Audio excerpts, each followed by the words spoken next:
Tertarik saya di waktu kasus Coupling Kampung Kurma itu karena dari sisi cakupan sangat luas, itu dari sisi kabupaten kotanya, terus mengenai provinsinya juga banyak seperti itu kan, tidak hanya waktu itu Jawa Barat, tetapi juga di Banten seperti itu.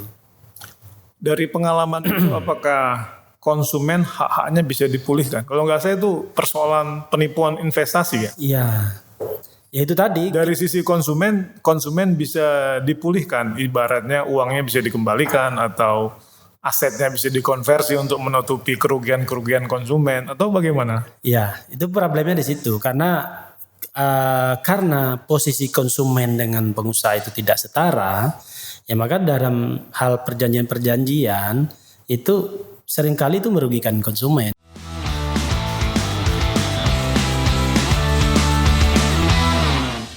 Welcome to Outman Podcast. Telah hadir bersama kita Bung Zentoni dari LBH Konsumen Jakarta. Beliau merupakan Direktur Eksekutif dari LBH Konsumen Jakarta yang berpengalaman menangani sengketa konsumen dan sangat viral, terutama terkait dengan kasus Coupling Kampung Kurma. Anda katanya pernah menggugat pemerintah terkait dengan jalan yang berlobang. Apa kira-kira maksud dan tujuannya? Ya, kebetulan saya kan tinggal di Bogor begitu kan. Saya melihat banyak jalan-jalan yang rusak ya kan, dan saya melihat sendiri ada ibu-ibu yang naik motor, hujan-hujan jatuh ya kan. Besoknya langsung saya somasi Bupati Bogor. Jatuh masuk lubang yang jalan yang berlubang itu. Iya, betul, di jalan itu kan. Makanya kita empati kita muncul di situ. Ya udah langsung kita somasi Bupati Bogor waktu itu. Oh, melakukan somasi kepada Bupati Bogor. Ya. Inisiatif sendiri. Inisiatif sendiri, biaya sendiri. Biaya sendiri juga. Jadi itu bagian dari pro bono. Ya, begitu. Dan keberpihakan seorang advokat kepada masyarakat. Ya, betul. Apa hasilnya setelah Anda somasi pemerintah Bogor pada waktu itu? Ya, banyak testimoni yang masuk ke kita bahwa terima kasih. Waktu itu kita kan aktif di LBH Bogor ya. Oke. Terima kasih LBH Bogor yang telah menggugat Bupati Bogor. Akhirnya jalan di tempat kami jadi bagus gitu. Ya, adalah beberapa yang udah masuk kepada kami seperti itu. Itu menjadi penyemangat juga bagi kami untuk lebih maju ke depan. Jadi direspon secara positif oleh Bupati atau pemerintah Bogor pada waktu itu dan melakukan perbaikan jalan. Iya. Setelah somasi diajukan. Setelah gugatan. Ya. Jadi Anda menggugat pemerintah Bogor. Ya, waktu itu kita gugat Bupati Bogor, Ketua DPRD Bogor, Dinas PUPR ya. Oke. Mengenai jalan segala macam kan seperti itu, dan kita di persidangan kita hadirkan saksi ahli, bahkan saksi ahli itu mantan Hakim Agung ya kan, namanya Pak Dr. Arbijoto gitu.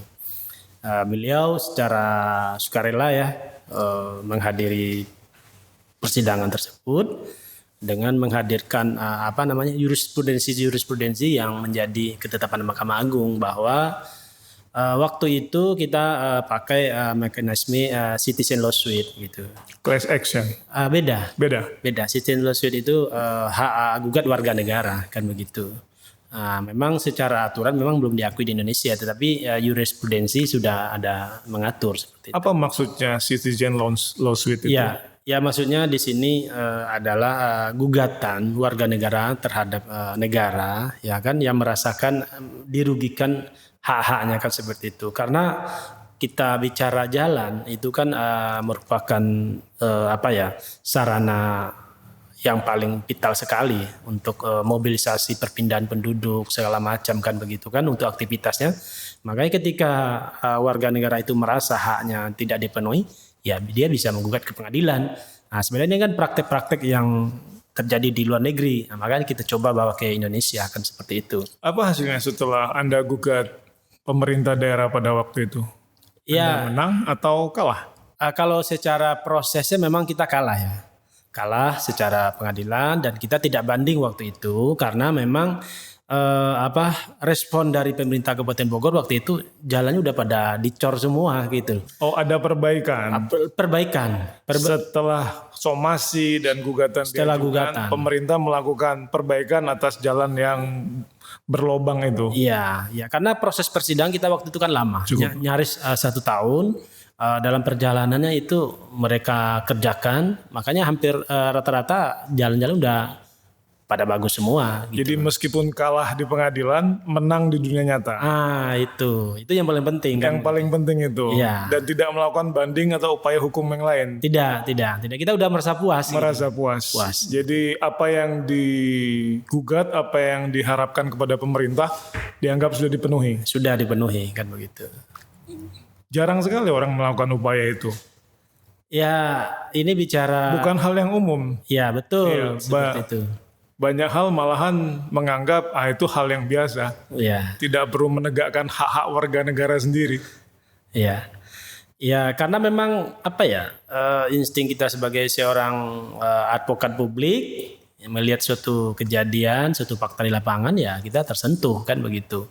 Nah, makanya kan proses sidang yang cukup panjang dan cukup melelahkan juga, tapi membuahkan hasil yang signifikan. Sebentar, apa sih maksud advokat publik dalam persepsi Anda? Apakah advokat itu terdiri dari advokat private dan advokat publik? Ya, mungkin secara sederhana bisa kita gambarkan kenapa kita sampaikan advokat publik itu, karena advokat yang membela kepentingan umum itu tanpa ada bayaran. Seperti organisasi bantuan hukum yang Anda pimpin. Ya, betul. Jadi nggak ada bayaran sama sekali? Tidak ada, karena itu sebagai CSR kita juga gitu kan, bahwa sebagian kita sisihkan untuk advokasi masyarakat seperti itu. Fokusnya apa saja ketika Anda berperan sebagai advokat publik? Ataukah misalnya lebih ke aspek konsumen atau lingkungan atau menggugat pemerintah supaya bisa berperan dan berfungsi sebagaimana layaknya pemerintah yang baik? Ya sebenarnya kita cerita sedikit ya. Kita tahun 2012 itu mendirikan namanya Yayasan Lembaga Bantuan Hukum Bogor. Oke. Gitu. Kita fokus di memberikan konsultasi hukum terhadap masyarakat yang membutuhkan bantuan hukum. Cuman kan dalam perjalanannya kan itu tidak cukup sampai level konsultasi, tetapi harus ada tindakan nyata kan begitu. Makanya ketika kita aktif di LBH Bogor itu ada mengenai gugatan jalan rusak, ada mengenai vaksin palsu waktu itu, ya kan? Nah, itu yang kita selain advokasi yang lain seperti itu. Ya intinya adalah bagaimana kita melihat permasalahan hukum secara umum waktu itu. Itu kan mungkin setelah tahun 2020 sampai hari ini ya kita fokus di perlindungan konsumen. Makanya kita dirikan Lembaga Bantuan Hukum Konsumen Jakarta kan seperti itu. Kenapa tertarik dengan konsumen? Ya karena dari sekian tahun kita aktif di LBH Bogor itu kan ternyata banyak juga masuk sengketa konsumen kan begitu. Mungkin Mas Rahman masih ingat waktu itu, saya tahun berapa lupa itu kasusnya Coupling Kampung Kurma. Itu cukup viral juga di Indonesia gitu kan. Nah, itu banyaknya aduan yang masuk, ribuan orang ya kan, kerugian juga ratusan miliar seperti itu. Nah, itu dari sisi satu kasus Kampung Kurma. Yang kedua dari sisi kasus-kasus properti yang lain, baik itu perumahan maupun apartemen kan seperti itu. Itu banyak juga. Makanya berangkat dari hal tersebut ya udah kita mau bicara fokus di bidang perlindungan konsumen kan seperti itu. Menarik juga. Apakah memang secara hukum dan kenyataan konsumen di Indonesia mendapatkan perlindungan hukum yang kurang baik? Iya, memang undang-undangnya sudah ada kan seperti itu. Tahun 99 ya. Betul. Tapi sisi praktek di lapangan itu kan konsumen itu masih berada di kayak ada namanya pengusaha pasti lebih di atas, lebih kuat ketimbang konsumen kan seperti itu. Makanya kita fokus di konsumen propertinya kan seperti itu. Kalau ternyata pengusaha atau pelaku usaha lebih kuat, apakah ada tingkat keberhasilan yang tinggi ketika melakukan advokasi di bidang konsumen? Ya, karena gini, kenapa kita bilang seperti itu? Seharusnya kan hubungannya kan setara kan seperti itu kan. Tapi dalam kenyataan kan tidak. Makanya kita lihat sekarang ini kan tidak setara itu dari sisi kontraknya. Kita bilang itu namanya klausula baku kan seperti itu. Seharusnya kan dilarang kan seperti itu. Mungkin kalau Mas Rahman pinjam uang ke bank kan itu tinggal tanda tangan. Apa yang Semua harus diikuti. ya itu dari satu sisi. Sisi yang lain masih banyak juga gitu loh. Maksud aku tadi adalah bahwa memang tidak ada kesetaraan di situ kan begitu. Makanya pentingnya kita untuk advokasi gitu. Dari semua perkara konsumen yang ditangani oleh Anda, apa sih yang paling menantang dan paling menarik? Kalau saya waktu itu lebih tertarik saya di waktu kasus Kapling Kampung Kurma itu karena dari sisi cakupan sangat luas, itu dari sisi kabupaten kotanya, terus mengenai provinsinya juga banyak seperti itu kan, tidak hanya waktu itu Jawa Barat, tetapi juga di Banten seperti itu. Dari pengalaman itu, apakah konsumen hak-haknya bisa dipulihkan? Kalau nggak saya itu persoalan penipuan investasi ya. Iya, ya itu tadi. Dari sisi konsumen bisa dipulihkan. Ibaratnya uangnya bisa dikembalikan atau asetnya bisa dikonversi untuk menutupi kerugian-kerugian konsumen atau bagaimana? Ya, itu problemnya di situ karena posisi konsumen dengan pengusaha itu tidak setara, ya maka dalam hal perjanjian-perjanjian itu seringkali itu merugikan konsumen karena seperti kita bilang tadi kasus Kampung Kurma itu kan waktu itu kan saya ajukan PKPU atau penundaan kewajiban bayar utang ke Pengadilan Negeri Jakarta Pusat itu dikabulkan dan masuk proses verifikasi dan dari pihak perusahaan tidak mengajukan proposal perdamaian dan sekarang posisi pilot. Posisi pilot itu kurator tidak bisa melakukan pemberesan atau penjualan aset karena aset-aset itu tidak atas nama perusahaan tetapi atas nama direksi perseroan terbatas tersebut begitu. Itulah kelemahan-kelemahan yang terjadi gitu. Oke, jadi pada posisi itu tuh menambah posisi yang lemah bagi konsumen itu sendiri. Iya, makanya kita bilang bahwa ya dalam melakukan transaksi itu memang harus betul-betul jeli ya. Maksudnya implikasi hukumnya seperti apa nanti harus dipikir oleh konsumen karena mereka itu kan investasi sangat banyak, ratusan juta kan seperti itu. Bahkan ada yang gak ada SK gitu loh untuk biar bisa investasi kan seperti itu. Ternyata tidak mendapatkan keuntungan atau gain yang sesuai diharapkan seperti itu. Ada semacam kebiasaan bahwa orang menganggap perjanjian, kontrak itu tidak perlu dibaca secara detail. Dan kadangkala membaca detailnya pun agak kesulitan bagi konsumen atau orang pada umumnya. Sehingga disimpulkan ketika ada misalnya pembelian properti, pembelian produk-produk keuangan, atau produk-produk investasi, ada rasa enggan untuk mempelajari dan memilih karena biasanya itu dimarketingkan dengan cara-cara yang sangat baik sehingga seakan-akan bahwa dengan dasar kepercayaan saja konsumen merasa oke segala macam. Apakah bisa kita nyatakan bahwa konsumen kita perlu bantuan untuk memahami apa yang dia akan tanda tangani? Iya, saya rasa sih perlu gitu kan karena konsumen itu sebenarnya dari awal dia udah terbuai gitu ya dengan keuntungan yang besar, ya kan? Ketika dia investasi di suatu produk, dia udah nggak mikir lagi nih risiko yang akan didapat. Padahal secara hukum itu sangat berisiko sekali gitu, dan tidak ada jaminan investasi dia akan kembali. Dari pengalaman Anda menangani kasus Kampung Kurma, apa hasil yang didapatkan atas gugatan dari konsumen tersebut? Apakah konsumen mendapatkan ganti rugi atau pemulihan kerugian? Atau apa? Atau ada peran pemerintah dalam rangka memastikan bahwa konsumen itu berkurang ruginya atau tidak terjadi hal seperti ini di kemudian hari? Ya, kalau sekarang sih baru bicara dalam tataran kepastian hukum ya. Bahwa selama ini kan tidak ada hukum yang berjalan di situ. Ketika kita advokasi sudah ada putusan Sebentar, PKPU. Anda bilang nggak ada hukum yang berjalan, maksudnya apa itu? Ya, maksudnya tidak ada aturan yang menaunginya seperti itu. Tidak ada kepastian di situ. Konsumen itu mau ngapain sih? Udah nggak jelas kan seperti itu. Makanya biar menjadi ada kepastian hukum, ya kita ajukanlah permohonan PKPU itu yang hari ini berbuah menjadi pilot. Ada keputusan terlepas ada atau tidak ada aset, ya kan?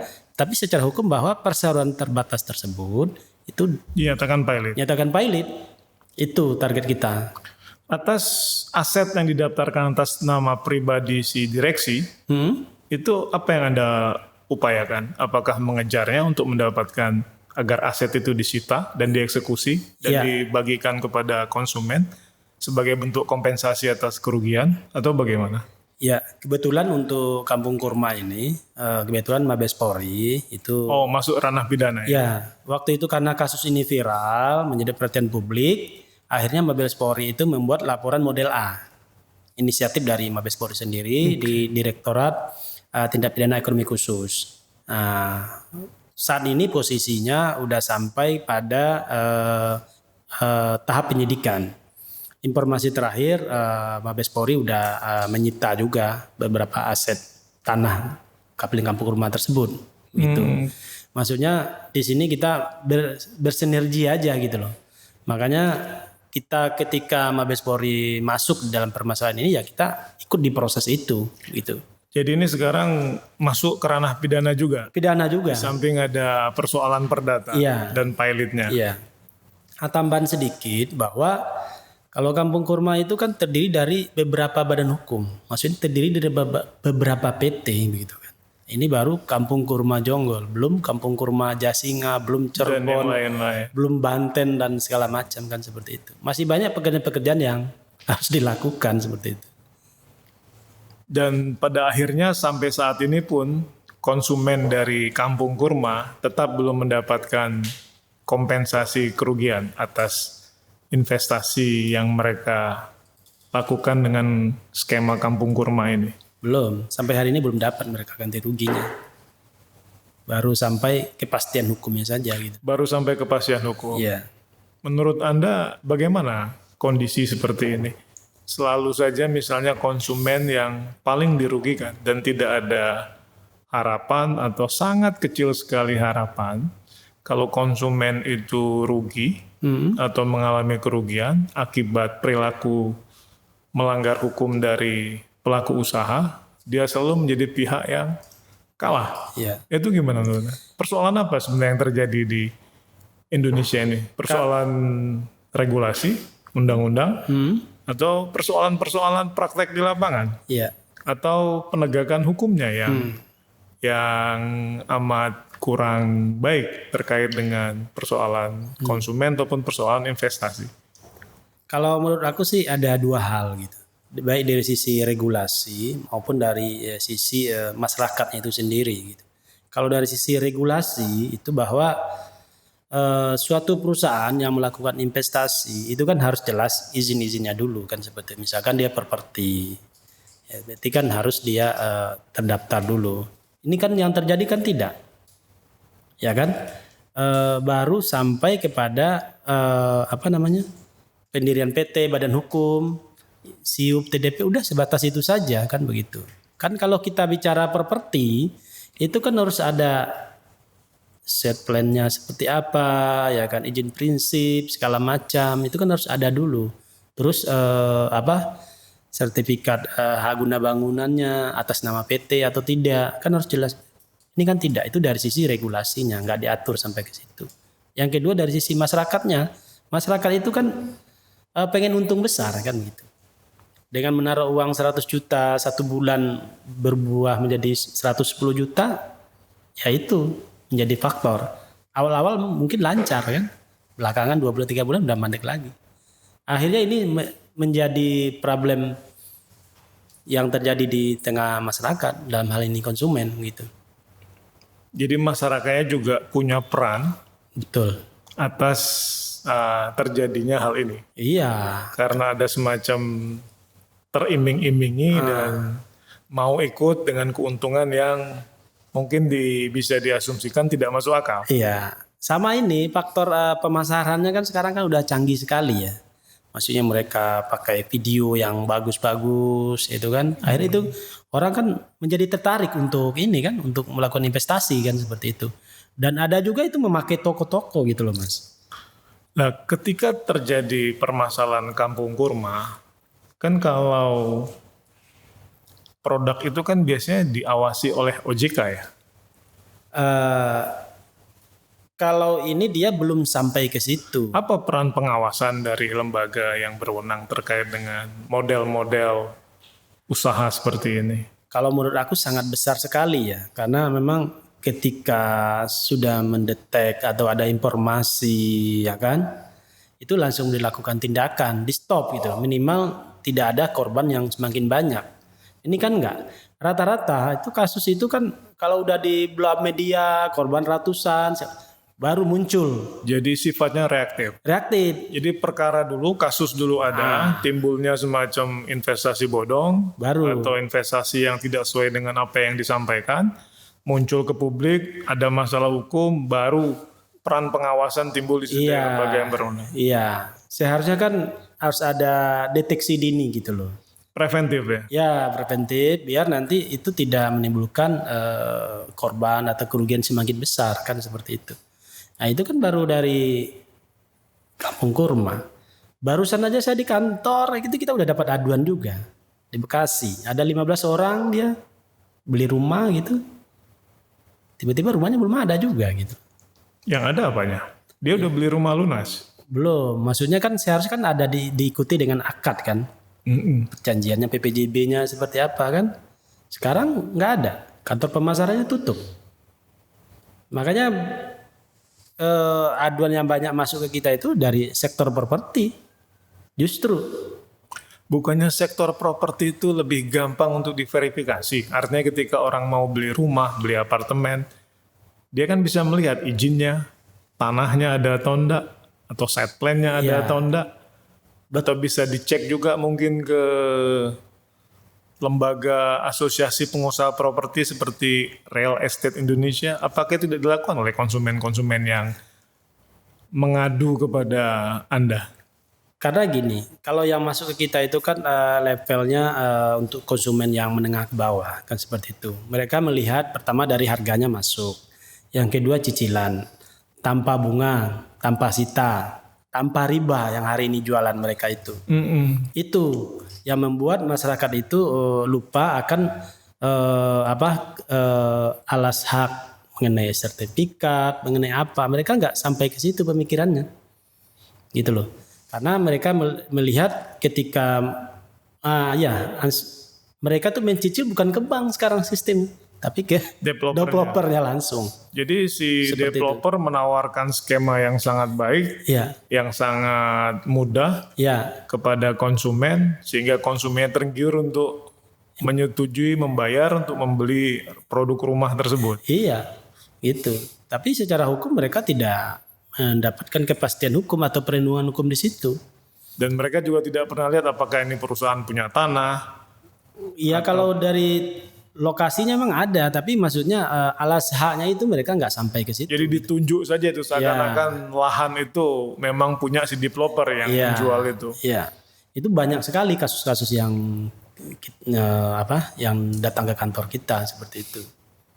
Nah, makanya kita mau fokuskan diri di perlindungan konsumen sektor properti tadi gitu loh.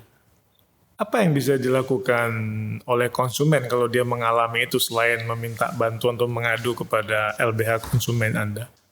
Apa dalam pandangan Anda upaya itu bisa mengurangi atau bahkan bisa memulihkan kerugian dari konsumen tersebut? Ya, Karena banyak hal si konsumen juga pada akhirnya hanya mendapatkan yang seperti Anda sampaikan kepastian hukum, tapi tidak dari aspek bahwa uangnya kembali. ya. Itu bagaimana menurut Anda? Ya, Biasa selain bidang apa namanya pilot atau PKPU, kita juga sarankan agar dia melaporkan kepada pihak kepolisian seperti itu. Kadang-kadang kan dengan adanya laporan itu uang bisa kembali juga seperti itu. Jadi ada pengalaman ketika dilaporkan uang bisa dikembalikan. Ya gitu. Pengalaman kita di waktu itu di Sukabumi pernah juga seperti itu. Bahkan belum sampai gitu. Kita somasi, kita blokir sertifikat induknya, dan dia tidak bisa transaksi dengan pihak lain lagi. Mau nggak mau kan butuh kita tuh. Ya udah, akhirnya uang bisa dikembalikan. Jadi manfaatnya relatif besar ketika mengadu ke dalam rangka untuk melakukan advokasi sehingga konsumen masih punya harapan uangnya bisa kembali baik seluruhnya atau sebagian. Iya, karena daripada diklasin kan jadi apa ya? Terlalu pasrah juga kan seperti itu. Karena memang nilainya nggak kecil juga. Itu baru dari sisi land house lah ya. Landed house. Land house kan seperti itu. Terus bicara juga dari sisi bangunan bertingkat, apartemen. Kayak sekarang aja saya lagi advokasi di Jogja kan seperti itu kan. Konsepnya apartemen dan hotel seperti itu. Sama juga. Si pembeli sudah membayar, bahkan sudah lunas. Sudah lunas, produknya belum diserahkan. Belum diserahkan. Perjanjiannya 2018, sekarang kan 2021. Kan begitu. Makanya hari ini saya ajukan PKPU di Pengadilan Niaga Semarang. Kan. Tapi dalam konteks itu tanahnya ada. Tanahnya ada, bangunan ada. Bangunan ada, izin lengkap. Izin lengkap. Jadi belum diserah terimakan gitu. Lebih kepada one prestasi atau cedera janji. Betul, seperti itu. Masih mending itu ketimbang yang lain-lainnya. Kalau konteksnya begitu, biasanya apa yang didapatkan konsumen? Artinya dia akan menerima pengunduran waktu atau dia minta uang kembali atau dia malahan melakukan upaya hukum. Ya. Biasanya yang dilakukan oleh konsumen selama dalam pengalaman Anda selaku advokat publik di bidang konsumen. Iya, biasanya sih ada dua hal. Yang pertama dari sisi pengembalian uang, ya kan, dengan potongan-potongan. Itu yang pertama. Yang kedua adalah dari sisi jangka waktu. Mungkin kalau kemarin kan 2018 jangka waktu serah terima. Ini dimolorkan menjadi 4 tahun atau 3 tahun kan begitu. Ujung-ujung di sini kan ada kepastian hukum juga terhadap konsumen kan, ketimbang udah 3 tahun 4 tahun ini tidak ada kejelasan kan seperti itu. Nah, makanya kan dengan kita ajukan PKPU itu kan ada waktu bagi developer untuk menyerahkan atau menyelesaikan tanggung jawabnya seperti itu. Selama Anda menangani permasalahan konsumen di sektor properti, apa yang sangat diharapkan oleh konsumen? Yang diharapkan konsumen sih simpel, uang kembali. Uang kembali? Uang kembali. Apakah mereka juga misalnya kalau uangnya tidak kembali tapi yang bersangkutan dipilotkan atau yang bersangkutan mungkin dilaporkan pidana karena melakukan sesuatu yang dianggap melanggar hukum pidana? Apakah konsumen juga punya niat dan maksud seperti itu seandainya uang dia tidak kembali? Rata-rata sih pengen uang kembali saja walaupun ada pemotongan dan jangka waktunya dimundurkan seperti dipotong itu. Pun mereka rela? Rela. Kan ada tuh klausul 20% dipotong. Terus biaya ADM 5%. Terus ada grace period juga. Nggak apa-apa daripada uang nggak kembali sama sekali kan seperti itu. Makanya daripada tidak dapat ya sudah. Kita ngikuti prosedur atau mekanisme hukum yang ada. Seperti Jadi sangat jarang konsumen yang karena mungkin dia dimundurkan penyerahannya atau juga tidak mendapatkan kompensasi atau kompensasinya sangat minim, yang punya niat kuat untuk melaporkan secara pidana kepada developer karena dianggap ya developernya harus dihukum karena melakukan perbuatan-perbuatan yang tidak sesuai dengan hukum yang berlaku. Gimana? Ya karena gini, kita tahu sendirilah kalau untuk melaporkan kepada pihak berwajib itu kan pasti ada kos-kos yang harus dikeluarkan seperti itu. Jadi itu upaya terakhir ya? Ya. Kalau sudah tidak bisa sama sekali diajak bernegosiasi, baru dilakukan upaya terakhir tersebut. ya, kan memang sesuai juga dengan prinsip hukum pidana kan sebagai ultimum remedium kan seperti itu. Obat terakhir. Kalau nggak ada obat, itulah mungkin obatnya. Baru seperti itu. Meskipun obat itu tidak gampang untuk dilaksanakan. Mahal harganya gitu. Gitu. Kalau dari sisi regulasi, menurut Anda undang-undang konsumen kita sudah ketinggalan zaman belum? Ya kan itu Karena itu tahun 1999 awal-awal reformasi dan sekarang belum ada perubahan apapun. Iya. Ya memang undang-undang itu lahirkan dari semangat reformasi kan seperti itu. Makanya dengan perkembangan zaman hari ini gitu kan memang harus direvisi. Sekarang kan transaksi kan udah pada online sejak pandemi ini kan semua kan online semua kan begitu kan. Makanya regulasi belum sampai ke situ gitu loh. Ya kan banyak terjadi kayak sekarang kan ada sistem COD apa segala macam kan belum sampai aturan ke sana kan. Makanya harus ada revisi juga terhadap undang-undang itu. Apa kira-kira menurut Anda aspek yang perlu direvisi dalam undang-undang perlindungan konsumen itu? Ya intinya kalau konsumen itu kan harus pertama kan berhak mendapatkan informasi. Ya kan informasi itu barang yang dipesan itu sesuai nggak dengan gambar. Saya banyak dapat informasi juga ketika gambarnya bagus-bagus, Kenyataan di barang lapangan berbeda. duit udah ditransfer, barang sampai berbeda. Ya kan? Bahkan ada juga pesan sekali, tiba-tiba nyampe 2 kali. Banyak hal-hal yang terjadi seperti itu. Gitu loh. Berarti banyak sekali persoalan konsumen ini. Oh banyak gitu loh. Dan kalau persoalan konsumen ini dibawa ke ranah penyelesaian melalui badan peradilan, terlalu lama enggak? Karena harus bertahun-tahun. Apakah misalnya ke depan seiring misalnya ada keinginan untuk merevisi undang-undang perlindungan konsumen ini, perlu nggak menurut Anda dibikin peradilan khusus konsumen mengingat banyaknya persoalan yang terkait dengan konsumen dan juga lamanya waktu kalau kita pakai jalur biasa? Ya sebenarnya kan di undang-undang perlindungan konsumen itu kan memang udah ada BPSK ya, Badan Penjelasan Sengketa Konsumen kan seperti itu. Cuman itu kan semangat dari konsumen itu untuk memakai jalur itu juga berkurang begitu kan. Maksudnya adalah lebih kepada kepastian hukumnya tetap harus melalui pengadilan. Karena nanti di BPSK itu sendiri kan juga eksekusi juga harus melalui pengadilan juga kan seperti itu. Kalau saya setuju bahwa memang harus ada peradilan khusus juga gitu loh. Peradilan khusus konsumen. Ya. Karena BPSK sendiri kan jalur di luar pengadilan kan? Iya, betul. Artinya dia lembaga yang disiapkan untuk bisa menyelesaikan out of court settlement. Iya, betul. Dan saya dengar juga pembatasan ganti ruginya maksimal 200 juta. Ya, ini tergantung pilihan ininya dia gitu loh. Kan nanti kan ada mediasi, ada arbitrase, ada konsiliasi gitu loh. Artinya dalam hal-hal tertentu untuk produk-produk yang nilainya di atas 200 juta, kan banyak itu produk-produk di atas 200 juta, apakah mobil atau kapal atau pesawat, berarti dia tidak mungkin menggunakan BPSK ini mengingat kalau ada sengketa dan keinginan untuk mendapatkan ganti rugi, bahwa si BPSK hanya bisa menetapkan ganti rugi atau sanksi administratif sebesar maksimal 200 juta. Iya. Apakah itu indikasi undang-undang ini out of date? Ya, mungkin itu salah satu ya. Salah satu. Mungkin yang lebih besar lagi adalah bahwa kurang efektif juga badan tersebut gitu loh. Karena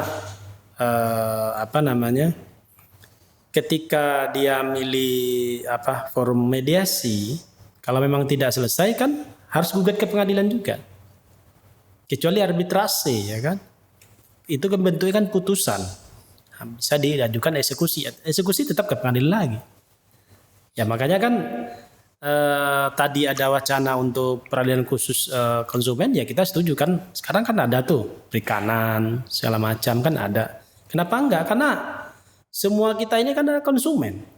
Presiden Jokowi pun konsumen, ya kan? Artinya saking luasnya aspek konsumen, Ya, emang sebaiknya kita bikin atau kita usulkan ya, adanya peradilan khusus di bidang konsumen. iya. Makanya kan saya dengan teman-teman yang di bidang konsumen, kalau perlu harus ada Menteri Perlindungan Konsumen kan begitu. Yang menaungi khusus. Kalau sekarang kan enggak, ikut ke perdagangan, gitu loh. Ada namanya Badan Perlindungan Konsumen Nasional. Iya, Itu di bawah Kementerian Perdagangan. perdagangan. Sejauh mana itu menurut Anda efektivitasnya? Ya, itu sebenarnya hampir sama aja sih seperti BPSK kan seperti itu. Ya kan, kita mengajukan komplain terhadap layanan badan hukum atau perseroan apa kan seperti itu. Nanti akan dimediasi juga di situ. Gitu loh. Hanya sebatas menampung daripada keluhan-keluhan konsumen kan seperti itu. Jadi menurut Anda mending sekalian bahwa setiap sengketa konsumen itu dibawa ke peradilan saja. Iya. Karena toh kalau pakai jalur di luar pengadilan seperti Badan Penyelesaian Sengketa Konsumen, toh dikembalikan lagi penetapannya untuk mendapatkan justifikasi dari peradilan. Iya, betul. Dan kalau toh penetapannya tidak sesuai, si pelaku usaha bisa juga mengajukan gugatan atas perlawanan atas penetapan tersebut. Begitu kan? Betul, betul. Sehingga lebih banyak mudaratnya daripada manfaatnya kalau kita bikin skema penyelesaian sengketa konsumen melalui jalur di luar pengadilan. Iya. Karena gini juga dalam praktek terjadi juga, saya pernah dampingin seorang konsumen beli unit apartemen, dia udah bawa ke BPSK, ya kan, menang. Pelaku usaha diwajibkan mengembalikan uangnya seperti itu. Terus pihak pengusaha membawa ke pengadilan menyatakan bahwa BPSK tidak berwenang menyelesaikan sengketa tersebut karena di PPJB-nya diatur pilihan penyelesaian sengketa adalah pengadilan negeri gitu loh. Dengan dia mengajukan keberatan aja langsung dibatalkan oleh pengadilan. Gimana coba? Kan gitu. Menambah ketidakpastian hukum di situ. Jadi sebaiknya BPSK dihapuskan saja. Ya, diganti dengan peradilan khusus ini aja gitu. Peradilan khusus konsumen. Iya. Sehingga setidaknya kalau toh nanti ada revisi Undang-Undang Perlindungan Konsumen, diharapkan adanya peradilan khusus konsumen yang menangani semua sengketa konsumen di Indonesia. Iya. Ya kita kan sebenarnya kan bisa meninjau juga atau melihat di peradilan lain, misal kayak di PHI kan seperti itu. Mereka kan tidak ada proses banding di situ kan. Di PHI langsung kasasi kan seperti itu. Jadi memangkas waktu dan biaya. Biaya seperti itu. Ya kan? Dari sebenarnya pengalaman-pengalaman sudah ada, tinggal pemerintah mau nggak? Ya, artinya perlu ijtihad undang-undang. Iya. Seandainya ke depan ada revisi sehingga proses sengketa konsumen itu bisa lebih diperpendek sehingga saving time, saving cost juga. Iya. Dan akan memberi kemudahan kepada konsumen karena konsumen ini kan relatif latar belakangnya macam-macam. Iya. Ada yang mampu, kurang mampu, tidak mampu. Iya. Sehingga makanya disitulah peran LBH konsumen. Iya, betul. Itu ceruk itu yang coba kita mainkan biar hak-hak konsumen itu bisa kita lindungi gitu. Pernah menangani sengketa konsumen sampai tingkat Mahkamah Agung? Kita lebih banyak kalau kita tuh lebih kepada kalau memang perusahaannya agak besar itu langsung kepada proses PKPU-nya itu saja gitu loh. Kalau untuk sampai ke MA kita belum ada karena memang berhenti di proses itu gitu. Jadi strategi yang Anda ambil daripada mengajukan gugatan perdata umum, mendingan mengambil langkah mempilotkan atau mem-PKPU-kan pelaku usaha yang dimaksud. Iya, betul. Dan itu jauh lebih efektif. Efektif, karena waktu sidang, kalau PKPU 20 hari sudah putus. Kalau pilot 30 hari sudah putus juga kan begitu. PKPU tidak ada upaya hukum kasasi gitu kan. Kan seperti itu. Sehingga dari sisi waktu dan biaya lebih sederhana dan lebih murah. Ya, betul. Daripada mengambil jalur sengketa pada umumnya di pengadilan yang harus melewati 3 tahap dengan biaya yang mungkin lebih besar dan waktu yang lebih lama. Iya. Dan dari situ bisa kita sepakati bahwa peradilan khusus konsumen menjadi suatu hal yang urgen untuk Betul, mungkin nanti ketika peradilan khusus ini terbentuk, ya kan, mungkin jalur PKP itu udah nggak diperlukan lagi gitu loh. Karena memang ada semacam leg spesialis lah seperti itu kan. Setiap sengketanya harus diajukan ke lembaga ini, bukan ke sini, gitu loh. Sebenarnya itu menciptakan keteraturan juga. Jadi tidak semata-mata kalau ada konsumen yang belum dipenuhi kewajibannya oleh pelaku usaha, haknya oleh pelaku usaha, tidak harus dia mengambil PKPU karena itu berarti dia berdampak secara luas kepada bisnisnya si pelaku usaha kan. Betul. Sehingga bisa-bisa dia nggak bisa jalan karena persoalan hanya 2 konsumen yang merasa haknya tidak dipenuhi, dia bawa ke PKPU, bisa-bisa tuh pelaku usaha bisa kena pilot kan? Bisa. Kalau memang dia tidak mengajukan proposal perdamaian dan tidak sepakat, votingnya no, mayoritas, ya udah pilot kan begitu. Sebenarnya ini justru menjadi ancaman serius juga bagi pelaku usaha kan seperti itu. Ketidakadaan peradilan khusus tersebut, makanya jalur pengadilan niaga ini menjadi jalur spesial lah, kalau buat kita jadi spesial gitu. Ketika ada problem konsumen langsung ke situ. Iya, untuk konsumen yang tidak dipenuhi haknya secara penuh oleh pelaku usaha, dia mengambil jalan bypass untuk mengajukan skema PKPU atau kepailitan biar pelaku usaha bisa memenuhi haknya konsumen. Iya. Begitu menurut Anda? Betul itu. Sehingga kalau toh terus-menerus ini dilakukan, itu justru merugikan pelaku usaha sendiri. Iya, karena nanti resikonya gitu. PKPU ketika tidak terjadi perdamaian kan berakibat pilot. Gitu. Lebih baik pelaku usaha mendorong peradilan khusus konsumen, sehingga sengketa konsumennya jalan, tapi tidak mengganggu bisnis eksistensinya si pelaku usaha sendiri. Iya, karena resikonya tidak terlalu besar bagi pelaku usaha gitu loh. Kalau toh peradilan khusus paling dia dihukum untuk membayar berapa ratus juta, terus kerugian berapa kan seperti itu. Tidak sampai badan hukumnya menjadi bubar atau pilot kan seperti itu. Dan itu berarti ancaman reputasi untuk si pelaku usaha. Iya, terlalu besar risiko yang diambil oleh seorang pelaku usaha seperti itu. Jadi sisi itu berarti secara faktual konsumen, khususnya untuk konsumen properti, diuntungkan dengan kondisi hukum pada saat ini? Ya 50-50 lah kita bilang seperti itu. Cuman kan kita ketahui juga itu kan tidak semua permohonan dikabulkan juga kan seperti itu.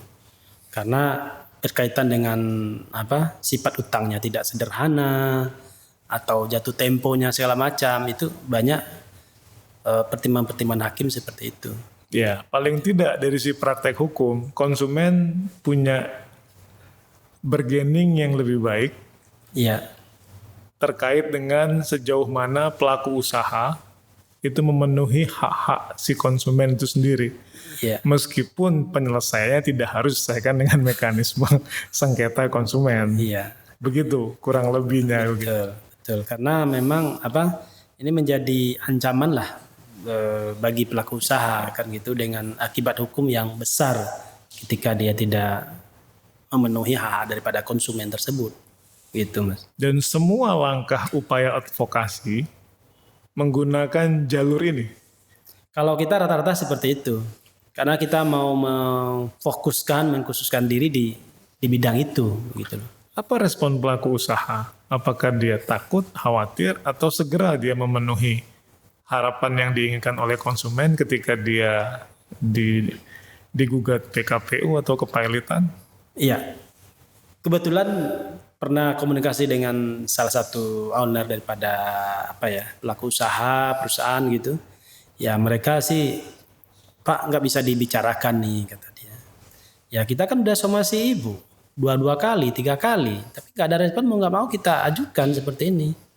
Nah, ini berkaitan internal perusahaan itu juga, mungkin komunikasinya nggak lancar atau bagaimana. Akhirnya tahu-tahu udah digugat aja, udah PKPU aja kan seperti itu. Dan di samping itu, karena PKPU ini tidak ada nebis in idem seperti itu, akhirnya mungkin kalau hari ini ditolak ya besoknya bisa dimajukan lagi kan. Makanya satu perkara itu bisa 6, bisa 7.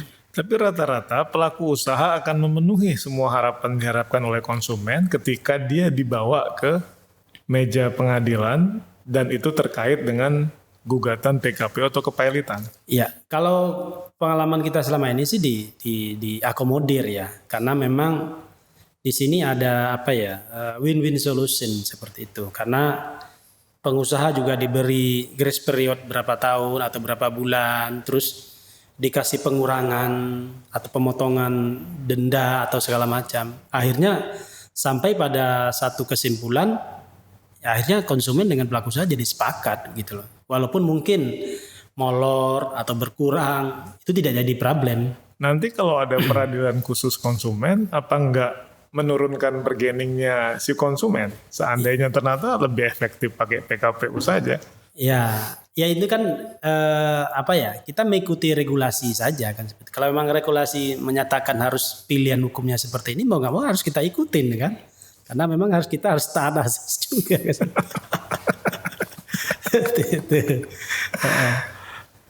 Rata-rata konsumen yang Anda tangani itu punya kemampuan membayar atau tidak?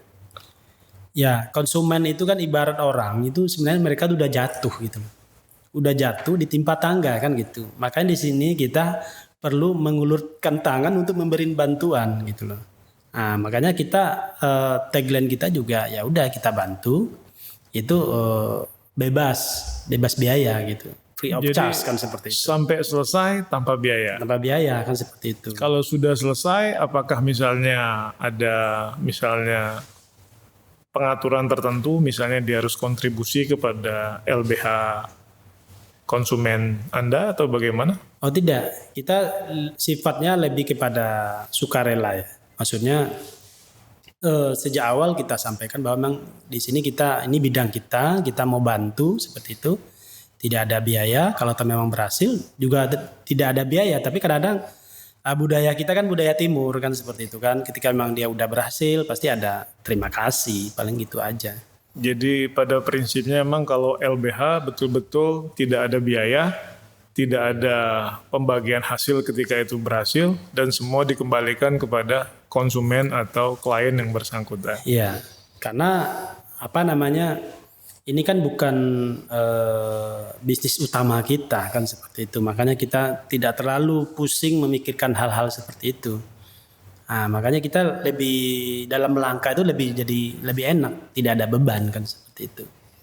Karena memang dari awal memang udah dikhususkan untuk hal ini. Mau nggak mau kita harus tetap berjalan kan seperti itu. Terakhir, kalau toh nanti seandainya ada revisi Undang-Undang Perlindungan Konsumen dan ada peradilan khusus konsumen, model yang seperti apa yang Anda harapkan? Ya kita lihat di peradilan lain kayak tadi saya sampaikan ada PAI itu tidak ada banding ya kan. Itu akan memangkas jangka waktu. Terus ada juga mengenai jangka waktunya juga harus diatur kan seperti itu. Dalam jangka waktu misal 30 hari harus putus. Ya kan? Di level kasasi juga jangka waktu sekian harus putus. Kalau kita bicara perkara perdata biasa kan bisa 5 tahun, 7 tahun kan nggak jelas kapan putus. Harus ada pembatasan waktu juga di situ. Nah, tapi jangan sampai dibatasi mengenai kerugian. Karena konsumen itu kan mungkin nilainya nggak besar. Maksud Anda ganti ruginya jangan dibatasi? Iya, tidak dibatasi seperti itu gitu kan. Kalau memang nilainya pembelian sekian ya diganti kan seperti itu. Tidak ada batasan dari sisi waktu, nilai ganti rugi, terus nilai perkaranya juga jangan dibatasin. Asalkan yang bernama konsumen, sengketa konsumen ya masuknya ke situ. Walaupun nilainya kecil ya harus masuk ke situ. Karena kita mau menciptakan hubungan ini kan biar setara antara pelaku usaha dengan ya konsumen seperti itu. Zentoni, terima kasih atas kehadirannya. Ya, sama-sama. Semoga semakin maju dan berkembang dan Allah memberkati. Amin.